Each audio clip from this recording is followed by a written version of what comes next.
Hello friends, आज मैं आप लोगों के लिए एक बहुत ही ब्यूटीफुल मूवी की एक्सप्लेनेशन लाई हूँ। और ये मूवी एक क्लासिक रोमांटिक कॉमेडी है और आई होप आपको ये वीडियो पसंद आएगी। तो फिर चलिए बिना किसी देरी के कहानी की तरफ बढ़ते हैं। कहानी की शुरुआत में हम एक लड़की को देखते हैं जो एक रोमांटिक से माहौल में अपने प्रिंस चार्मिंग का वेट कर रही होती है। और जब कुछ देर बाद वहाँ कोई लड़का आकर उसे किस करता है तो वो जोर से चिल्लाती है। तभी हम देखते हैं कि ये हमारी फीमेल लीड होयांग है जो अपने क्लास में बैठकर सपना देख रही होती है। और फिर वो जब जोर जोर से चिल्ला रही होती है तो सब हैरानी से उसकी तरफ देख रहे होते हैं और इसके लिए उसे उसके टीचर से भी डांट पड़ जाती है। नेक्स्ट सीन में होयांग अपनी फ्रेंड से पूछती है कि अगर हम सपने में एक प्रिंस को देखें तो इसका क्या मतलब है। उसकी फ्रेंड उसे कहती है कि सपने में प्रिंस को देखने का मतलब है कि उसकी रियल लाइफ में भी एक प्रिंस चार्मिंग की एंट्री जल्दी होने वाली है। इसके बाद हम स्योंगजुन को देखते हैं जो कि एक अमीर बाप का बिगड़ा हुआ बेटा है और एक बहुत ही एरोगेंट और रूड लड़का है। उसको किसी की फीलिंग्स की कोई भी परवाह नहीं है। अगले सीन में हम देखते हैं कि होयांग अपने बॉयफ्रेंड के साथ लंच कर रही है और आज इनकी रिलेशनशिप की 100 डे एनिवर्सरी है और उसका बॉयफ्रेंड आज उससे ब्रेकअप कर लेता है। होयांग बहुत ही खराब मूड में रोड पे जा रही होती है और वो गुस्से में रोड पे पड़े हुए कोल्ड ड्रिंक के खाली कैन को जोर से किक करती है और वो कैन उछलकर कार में बैठे हुए ह्योंगजुन को लग जाता है और उसकी कार एक वॉल से जा टकराती है। ह्योंगजुन उसे अपनी गाड़ी से उतरकर आवाज देता है और उससे अपनी गाड़ी के डैमेज के लिए पैसे मांगता है। होयांग कहती है कि मैंने ये जानबूझकर नहीं किया और पहले से ही मेरा मूड बहुत खराब है तो तुम मुझे इरिटेट मत करो।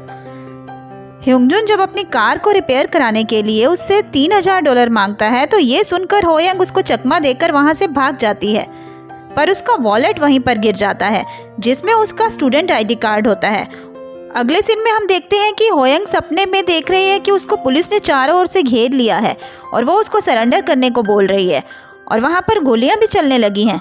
तभी फ़ोन के बेल की आवाज़ से होयांग की नींद खुल जाती है और ये फ़ोन होता है ह्योंगजुन का जो कि उससे अपनी कार की डैमेज के लिए पैसे मांग रहा है, पर होयांग उसका फ़ोन काट देती है।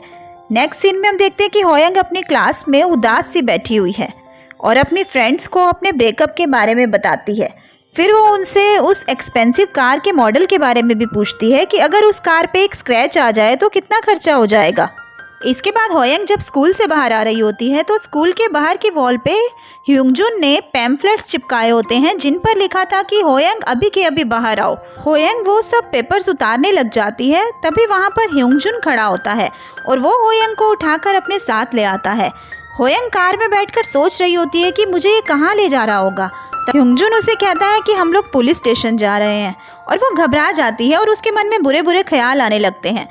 फिर ह्योंगजुन उसे बोलता है कि हम माउंटेन पे भी जा सकते हैं। तो अब जितनी भी बुरी बुरी पॉसिबिलिटीज होती हैं वो उन सबको एक साथ ही सोच डालती है। फिर वो ह्योंगजुन को कहती है कि मैं एक हाई स्कूल की गरीब स्टूडेंट हूँ और मेरे पास तुम्हें देने के लिए इतने पैसे नहीं हैं। ह्योंगजुन उसके सामने एक अग्रीमेंट रखता है और उसे पढ़कर साइन करने के लिए कहता है और उसके डैमेज के लिए वो 100 डेज के लिए होयांग को उसका स्लेव बनने के लिए बोलता है। होयांग जब मना करती है तो वो कहता है कि ठीक है, मैं तुम्हारे पेरेंट्स से पैसे ले लूँगा। इस पर मजबूरी में होयांग को साइन करना पड़ता है। साथ ही उसे बुरे बुरे ख्याल भी आ रहे होते हैं कि पता नहीं ये स्लेव बनाकर मुझसे क्या क्या करवाएगा। ह्योंगजुन 100 दिन के लिए उसकी ID भी अपने पास ही रख लेता है। ह्योंगजुन होयांग के सामने बैठकर अच्छा खाना खा रहा होता है और उसे वहां से जाने के लिए कहता है। वो उसे कहता है कि मैं अपने स्लेव्स के साथ खाना नहीं खाता, तुम जाकर फॉर्च्यून कुकीज खाओ। इसके बाद होयांग जब घर पहुंचती है तभी ह्योंगजुन की कॉल आती है और वो उसको कहता है कि तुम मेरी कॉल इस तरह लेटे लेटे कैसे ले रही हो। तभी होयांग इधर उधर देखने लगती है और उसे अपने सामने वाले अपार्टमेंट में ह्योंगजुन दिखता है जो कि वहीं पर रहने आ गया है। अगले दिन स्कूल में होयांग की फ्रेंड्स उससे पूछती हैं कि तुम्हें इतना हॉट बॉयफ्रेंड कहाँ से मिल गया, उसकी कार भी कितनी एक्सपेंसिव है और वो रिच होने के साथ साथ क्यूट भी है। मुझे तो लगता है कि तुम्हारा वो प्रिंस चार्मिंग वाला सपना सच हो गया है। होयांग भी यहाँ उन लोगों को जलाने के लिए लंबी लंबी फेंकने लगती है। वो बोलती है कि हम लोग एक एक्सपेंसिव रेस्टोरेंट में डिनर के लिए गए थे और उसने कहा था कि अब वो मेरा स्लेव बन गया है और मेरे लिए कुछ भी करेगा। फिर हम दोनों साथ में काफ़ी देर घूमे और उसने मुझे घर भी ड्रॉप किया। तभी होयांग को ह्योंगजुन का मैसेज आता है और वो वॉशरूम में जाकर उसे कॉल करती है। ह्योंगजुन उसे उसी समय अपने घर बुलाता है। इस पर होयांग कहती है कि मेरी अभी 2 क्लासेस बाकी हैं, पर ह्योंगजुन बिना कुछ सुने ही फ़ोन कट कर देता है। होयंग को ह्योंगजुन पे बहुत गुस्सा आ रहा होता है। वो अपनी आईज में पेपर स्प्रे करती है और बहाना बनाकर टीचर से घर जाने की परमिशन ले लेती है। होयंग जब ह्योंगजुन के घर आती है तो पहले तो वो उसे पासवर्ड के लिए बहुत तंग करता है और उससे उल्टी सीधी हरकतें करवाता है और फिर उसे कहता है कि मेरे डैड आने वाले हैं, इसलिए 1 घंटे में पूरा घर साफ कर दो। होयंग को ये बात अच्छी तो नहीं लगती, पर अब उसके पास क्योंकि कोई और चारा नहीं होता तो वो म्यूजिक ऑन करके मस्ती मस्ती में 1 घंटे में सारा घर चकाचक कर देती है। ह्योंगजुन के फादर जब आते हैं तो वो उससे पूछते हैं कि क्या तुम एक माइनर को डेट कर रहे हो? तो वो कहता है कि नहीं डैड, ये तो सिर्फ एक मेड है। और फिर वो होयंग को कुछ पैसे देकर कहता है कि लो फॉर्च्यून कुकीज खा लेना। होयंग अपने फ्रेंड्स के साथ मूवी देखने का प्रोग्राम बनाती है, पर ह्योंगजुन का मैसेज आने पर उसकी फ्रेंड्स उसे छोड़कर ही चली जाती हैं। ह्योंगजुन होयंग से अब अपने सारे काम करवाता है। वो उससे अपने प्रोजेक्ट्स में मदद लेता है, उससे अपने सारे शॉपिंग बैग्स उठवाता है और जब मूवी देखने जाता है तो उसे बस अपनी सेवा में ही लगाए रखता है और वो बेचारी मूवी देख ही नहीं पाती। होयंग जब घर आ रही होती है तो उसके सामने उसके फादर की कार एक दूसरी कार से टकरा जाती है और जब वो लोग मैकेनिक के पास जाते हैं तो वहाँ होयंग को पता चलता है कि कोई भी कार, चाहे वो सुपर एक्सपेंसिव हो या फिर सस्ती, स्क्रैच रिपेयर कराने के लिए सिर्फ 20 to 30 बक्स ही लगते हैं। अब होयंग समझ जाती है कि ह्योंगजुन उसे इतने दिन से पागल बना रहा था। होयंग ह्योंगजुन का एक डमी बनाकर उस पर अपना पूरा गुस्सा निकालती है। फिर वो अगले दिन ह्योंगजुन की कार के कांच पे ब्लैक पेंट स्प्रे कर देती है और वहाँ लिख देती है कि मास्टर, ये मैंने इसलिए किया है ताकि आपको धूप ना लगे। अब ह्योंगजुन जब अपनी कार को मैकेनिक के पास ले जाता है तो वो कहता है कि इसका कांच अब बदलना पड़ेगा और उसमें कुछ दिन लग जाएंगे। इसके बाद जब ह्योंगजुन जा रहा होता है तो सब लोग उसे अजीब नजरों से देख रहे होते हैं। ह्योंगजुन को कुछ समझ नहीं आ रहा होता, पर जब वो आगे जाता है तो देखता है कि होयंग उसकी फोटो के साथ पैम्फलेट्स बांट रही होती है और साथ में लाउड स्पीकर पे अनाउंस कर रही होती है कि ये आदमी मुझे और मेरे बच्चे को छोड़कर स्कूल ट्रिप पे 1 दिन चला गया और फिर कभी वापस नहीं आया। ह्योंगजुन गुस्से में होयंग का हाथ पकड़ के उसे खींचकर वहाँ से ले जाता है। होयंग उसे कहती है कि मुझे तुम्हारे झूठ के बारे में सब पता चल गया है। ह्योंगजुन उसे डराता है कि अगर तुमने एग्रीमेंट तोड़ा तो तुम्हें जेल जाना पड़ सकता है। इस पर होयंग कहती है कि ठीक है ना, मैं भी तुम पर फ्रॉड का केस कर दूंगी। अगले दिन ह्योंगजुन होयंग को फोन पर स्कूल के बाद मिलने के लिए कहता है और वो एक चिढ़ाने वाला वीडियो बनाकर उसे भेज देती है। ह्योंगजुन उसके स्कूल के बाहर आता है, पर होयंग उसे देखकर फौरन दूसरी तरफ भाग पड़ती है और ह्योंगजुन भी उसके पीछे भाग रहा होता है।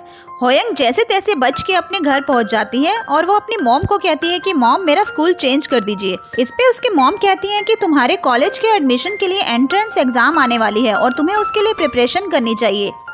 अब इसके बाद होयंग की मॉम जब सुपरमार्केट जाती हैं तो उनके सामने ह्योंगजुन जगह जगह पर ऐसे पैम्फलेट्स लगा देता है जिन पर उनकी नज़र पड़े। इन पैम्फलेट्स पर कम ट्यूशन फीस के साथ अच्छी ट्यूशन के बारे में लिखा होता है।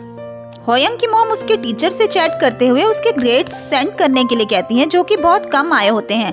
होयंग जब घर आती है तो उसकी मॉम उसे डांटती है। अब हम देखते हैं कि ह्योंगजुन अपना हुलिया बदलकर ट्यूटर बन के उसके घर में आ गया है। उसको देखकर होयंग का मुंह तो खुला का खुला रह जाता है। होयंग उससे माफी मांगती है। अब ह्योंगजुन उसे पढ़ाना शुरू कर देता है। अब यहाँ उसे पता चलता है कि वो तो बिल्कुल ही डम्प है और उसे बेसिक नॉलेज भी नहीं है। यही नहीं, उसका पढ़ाई में बिल्कुल इंटरेस्ट ही नहीं है। इसके बाद हम देखते हैं कि ह्योंगजुन का फ्रेंड उसे कहता है कि तुम होयंग के साथ काफी टाइम से हो और स्लेव लवर बन जाएगी और लवर वाइफ, यही जिंदगी है।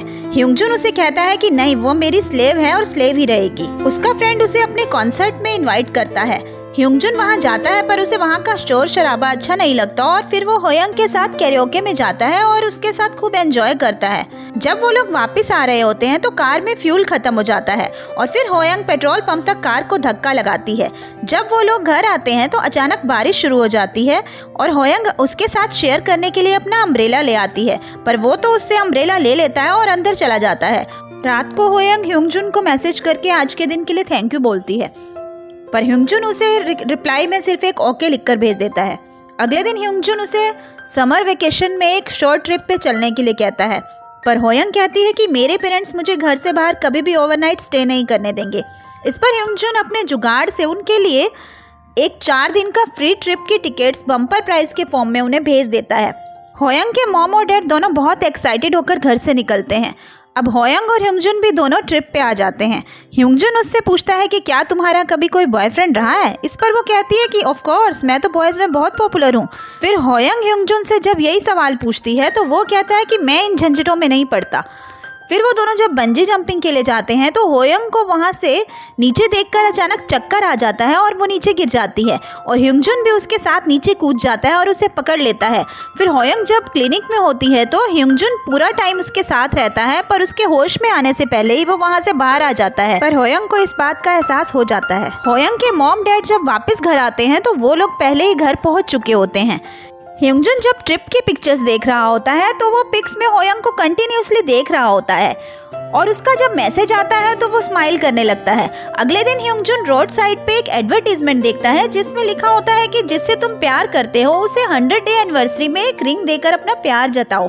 ह्योंगजुन होयंग को फोन करता है और उससे पूछता है कि तुम्हें पता है कल कौन सा दिन है, और उसे अगले दिन 7 बजे मिलने के लिए बुलाता है और साथ ही उसे कहता है कि तुम थोड़ा थोड़ा मेकअप करके आना, रोज की तरह झल्ली बन के मत आ जाना। होयंग को यहाँ लगता है कि कल शायद ह्योंगजुन का बर्थडे है और शायद वो उसे कल प्रपोज भी कर देगा।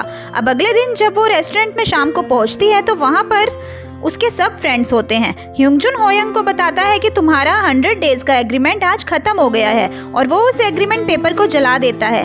होयंग ये सुनकर थोड़ी सैड सी दिख रही थी।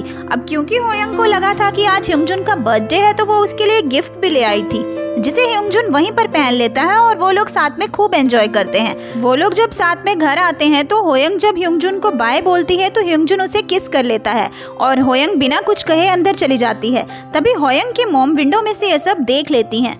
होयंग के जाने के बाद ह्योंगजुन अपनी पॉकेट में से वो रिंग निकाल कर देख रहा होता है जो वो उसे देना भूल गया था। होयंग की मॉम ह्योंगजुन को बहुत ज्यादा गुस्सा करती हैं और उसे होयंग से दूर रहने के लिए कहती हैं। अब अगले दिन जब होयंग अपने फोन में ह्योंगजुन का एक पुराना वीडियो देख के खुश हो रही होती है तो उसकी मॉम एक नई ट्यूशन टीचर के साथ वहाँ आती हैं और यही नहीं वो रूम के कर्टन्स भी लगा देती हैं जिससे ह्योंगजुन होयंग को ना देख पाए। अब होयंग का पढ़ाई में बिल्कुल भी मन नहीं लग रहा होता। वो ह्योंगजुन को फ़ोन करती है तो वो फ़ोन भी नहीं उठाता। स्कूल से वापस आते हुए होयंग जब ह्योंगजुन के घर जाती है तो वो ह्योंगजुन से उसके घर न आने का रीज़न पूछती है तो वो उसे कहता है कि मैं वैसे भी तुम्हें कुछ पढ़ा नहीं रहा था। इस पर होयंग कहती है कि मैं वैसे भी पढ़ना ही नहीं चाहती क्योंकि मैं पढ़ाई में अच्छी नहीं हूँ। तो वो पूछता है कि फिर तुम क्या करना चाहती हो। होयंग कहती है कि मैं तुमसे शादी करना चाहती हूँ। ह्योंगजुन कहता है कि तुम किसी गलत फहमी में मत रहो, मैं तो बस तुम्हारे साथ टाइम पास कर रहा था और अब सब खत्म हो चुका है। मेरे पास तुम्हारे लिए फालतू टाइम नहीं है, वैसे भी तुम बहुत ज़्यादा अनोइंग हो। अब होयंग का दिल क्योंकि टूट गया था तो उसका पढ़ाई में बिल्कुल भी मन नहीं लग रहा था। वो अपनी नोटबुक्स पर बस ह्योंगजुन का नाम ही लिखती रहती थी। उसकी टीचर भी परेशान हो चुकी थी। होयंग जब अपनी फ्रेंड्स के साथ एक दिन रेस्टोरेंट में जाती है तो वो ह्योंगजुन को भुलाने के लिए बहुत सारा ड्रिंक कर लेती है। फिर जब वो घर आ रही होती है तो सामने से ह्योंगजुन आ रहा होता है। वो उससे उसके बदल जाने का फिर से एक बार रीज़न पूछती है पर ह्योंगजुन बिना कुछ कहे वहाँ से चला जाता है। अगले दिन होयंग को अपने मेल बॉक्स में एक एनवलप मिलता है जिसमें ह्योंगजुन की खरीदी हुई रिंग होती है और वो भागकर ह्योंगजुन के घर पहुँचती है, पर वो तो घर को खाली करके वहाँ से जा चुका होता है। अब होयंग के दिन बीतते हैं तो खुद को थोड़ा संभालती है और पढ़ाई में मन लगाने की कोशिश करती है। वो अपनी टीचर से पूछती है कि क्या मैं अपनी पसंद के कॉलेज में जा सकती हूँ। वो ह्योंगजुन के कॉलेज में जाना चाहती है। अब वो हर वक्त पढ़ाई करती रहती है, पूरी तरह से खुद को स्टडीज़ में इन्वॉल्व कर देती है क्योंकि ऐसा करके ही वो ह्योंगजुन से मिल पाएगी।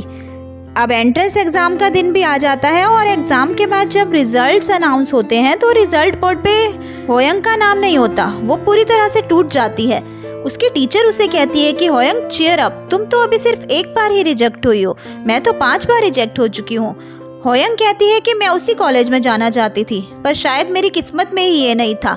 अब उसकी टीचर होयंग को अपने साथ रिवर साइड पे ले जाती है और उसको वहीं छोड़कर वॉशरूम जाने के बहाने से वहां से चली जाती है। तभी अचानक चारों तरफ सब लाइट्स जल उठती हैं और पूरा समा जगमगा उठता है। होयंग हैरानी से सब तरफ देख रही होती है तो ह्योंगजुन उसके सामने खड़ा होता है। वो उसे कहता है क्या हुआ, तुम्हारा एडमिशन नहीं हुआ? मैंने कहा था ना तुम पढ़ाई करो। फिर वो उसे एक पेपर देता है।